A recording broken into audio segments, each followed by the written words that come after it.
education. Raquel Muigai, KTN News. All right, so it's that time of the week when we take a look at some of the facts. And like we said, today it's not, we'll get into that debate as to who pinched it from who. I think that's the specific word that's been used. We'll get to that in a moment. Our fact check begins right now. And I will introduce my colleague here who does it with me in just a moment. The Kenya editor for Africa Check, Alphonse Shundu, joins me now. Thank you. It's good to see you. Thank you, Yvonne. Good. So there's been this debate. We are calling it Manifesto Week, even though we understand that NASA may have pushed theirs from tomorrow due to Ramadan. But it is that time during the election season where campaign promises are made in the name of manifestos. One that two of the big political outfits have been talking about is a free secondary education. We will not get into the details of who did it first. I don't think that is important. I think what is important is to understand how it's going to be funded. So we'll take a look at that in just a moment. But let's just give you a brief history. So, of course, you know that the two of them are promising free secondary education. But there is still a form of this that's being done. I know we're calling it free secondary education, but I choose to think of it as subsidized, yes? Yes. Because the government and you know, the parents help out. So this was started in 2008. By the Kibaki administration. The government pays for tuition, which is 12,870 per capita, and the parents chip in 22,000. You remember this ceiling, 53,553, which was set by the ministry. In fact, if you recall, there was a time when parents were complaining that, you know, high schools were charging them more than they should. So this is where we are right now. So it's a subsidized rate for secondary education. And just how many are we talking about? Well, all of these payments go towards funding a good number of secondary schools in the country, which is for the public 8,592 and 1,350 for the private secondary schools, all for a total of 2.72 million learners. That's at 2016. Yes. Okay? So this is where we are now. But I think it's important, Shundu, to understand how much has been factored like before. Yes, for this issue, before we even get to what it would mean to have free secondary education. So tell us about how much has been factored in the current financial year. In the current financial year, according to the budget for 2016-17, the ministry has set aside 34 billion, 34.7 billion. Okay. And in the next financial year, which begins on July... At the end of this month, yes. We can have those figures here, yes. Yes, the ministry has set aside around 39 billion. Yes, 39.4. We'll have those figures here in just a moment so we can follow the discussion. Yes. So these budgets have already been set for the current financial year, which is ending in a few weeks. Yes. And for the next one, which is 2017-2018. 2018, yes. Okay.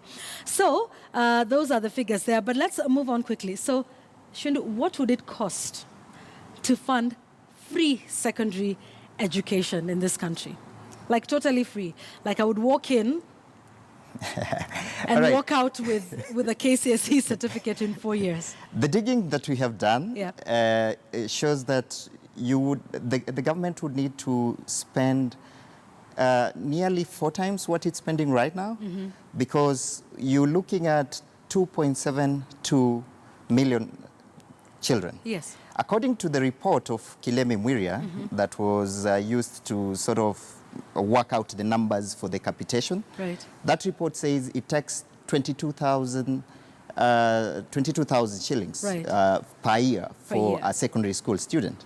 Okay. So if you multiply that by this 2.72 million, the assumption we are making here is that every person eligible for secondary education will be funded by the government. Okay. So, but even before we get to that figure, I mean, I think it's important to understand what would free secondary education mean, because we know what we've got now, which is a subsidy, you know, the government. But what does it entail to actually make sure that this is free? When is it free? We talked to the Kenya Secondary School Heads Association, Mr. Indimuli, the chairman, and we talked to Mr. Mugo of Uwezo, Dr. Mugo, sorry. And together they said for it to work as free secondary education, a child must be provided for lunch. We'll get it on the next... and for uniform. so that the parents just like send the child to school and they get to learn. Okay. Because the money for tuition, the money for books, the money for activity, the money for drama, all that is taken care of. So Yes. for it to be free, lunch And uniform. But let's also talk about infrastructure, because that's an important one. Like you said, everybody who's eligible for free secondary education should be able to go to school. Yes. But infrastructure For infrastructure, doesn't match. Yes, we looked at the documents that the Ministry of Education submitted when they were asking for money for the 2017-18 budget. Right. And they told the National Treasury that they are really trying to get 100% transition from primary to secondary. Yeah. The trouble is there is a shortage of 4,000 classrooms, Right. 740 laboratories, and 47,000 secondary school teachers. Wow. So all this has to be in place, or else we'll end up with a situation that we had in 2003, yes. where the government, using its powers, of course, decreed that Everybody who's eligible should go get into to school. free primary Right. education. And then we had classes were congested, Yeah. teachers were overworked, and we saw a proliferation of private schools and private primary schools. So Okay. many children were going to private primary schools. Then after they sit KCPE, They want to come back want to the national public and the system. public schools. Yes. It's also important to mention, Shundu, that parents, in addition to paying that 22,000 shillings to the government, also have to cater for non-teaching staff. Yes. Yes, and this is the problem with non-teaching staff.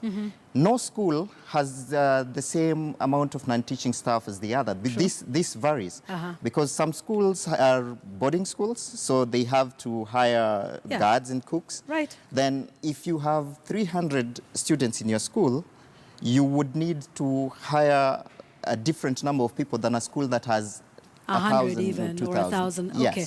So it's important to understand, Shundu, I think from what you're saying, is that free secondary education includes lunch, uniform, tuition.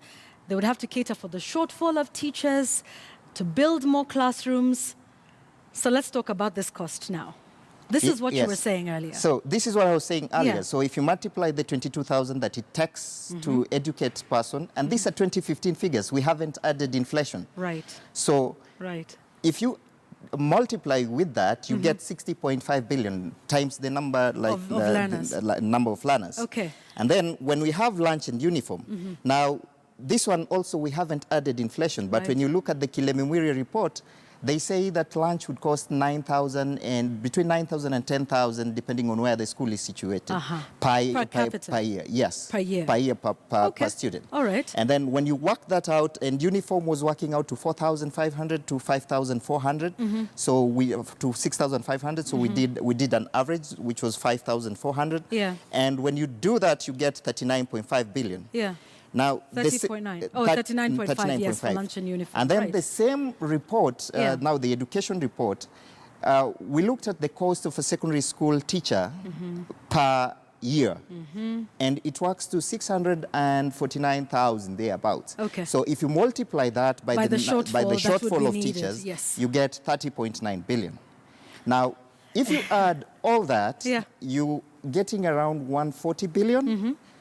And when you add 140 billion, you have to subtract, because the money that is already in is 39 billion. Yes, 39 billion for the 2017-2018 budget. Right. So you knock off the 39 billion and you get 100 billion. Thereabouts. So that is one way of looking at it. But we went a step further and we asked the deputy president's spokesperson, because it's the deputy president who made a suggestion, made a statement. Yes. That yes, we're going to have free secondary education and your students will go to school and that. So we wanted to clarify, are they providing lunch?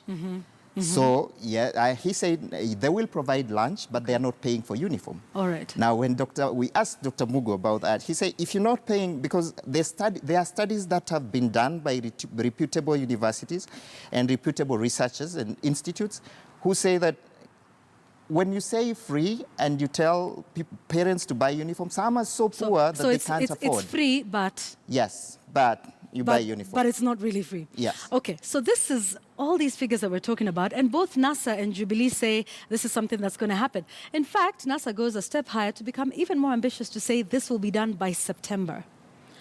So where would that money come from? Whoa. All right. Because it's already been allocated for the next financial year. The government... Jubilee says January, Yes. which is still within the 2017-2018 financial year. Yes, the government can say the way I just said in 2003, they can say we can begin in September. Right.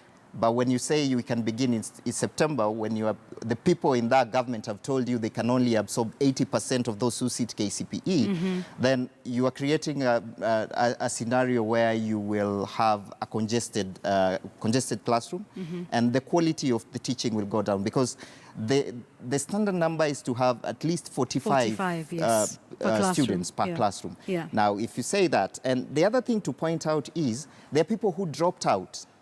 Who want to come back. Who want to come back because it's Naturally, free. yeah. So if they come back, we're not talking about 2.72. The 2.72 million We're learners, talking because when 750,000 people join Form 1, 440,000 sit Miss out. KCPE, Aha. KCSE, sorry. Yes. So there are around 200,000 Who are out there. They dropped out somehow. Okay. If they want to get this certificate, they will go back to class. Yeah, and once you say it's free, yes. Yeah, and okay, so can this is an interesting one. Yes. So if you ask where do we get the money, I think right now if you look at the figures from the Treasury, and if you look at the plans about money, the country looks stretched.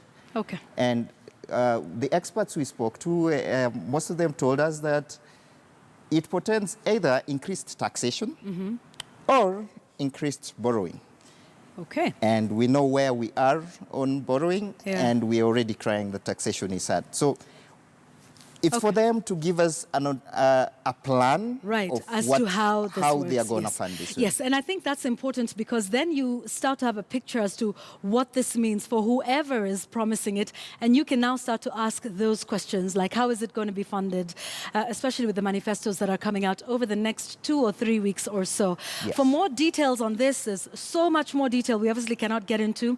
africacheck.org is where you can get full details of this report. Tonight wasn't fact or fiction, but it's just a fact sheet to enable you to understand what free secondary education in this country will mean, especially as it's a key election pledge that's being given out by the major political outfits. Kenya editor, Africa Check, Alphonse Shiundu. So, africacheck.org, at africacheck, at Shiundu, at Yvonne Okwara, if you want more of that detail. Thank you. Thank you, Yvonne. As always. So remember to Appreciate keep them coming in. The hashtag is FactCheck on Checkpoint. I've seen a couple of your requests today to take a look at some other facts. Don't worry, we take them all in. Takes a bit of time, so just be patient with us. We will get to your requests in due time, but keep them coming in. The hashtag is FactCheck. All right, we're getting into that discussion, obviously on the election. It's all about the ballot paper printing tender. What is going on? We have representatives from Jubilee, from NASA, from Third Way Alliance, and from an independent presidential candidate. They're all my guests, and they're coming up in just a moment. Is this an attempt to discredit the electoral management body, or are there some valid concerns? This discussion is up next right here on Checkpoint. We'll see you after the break.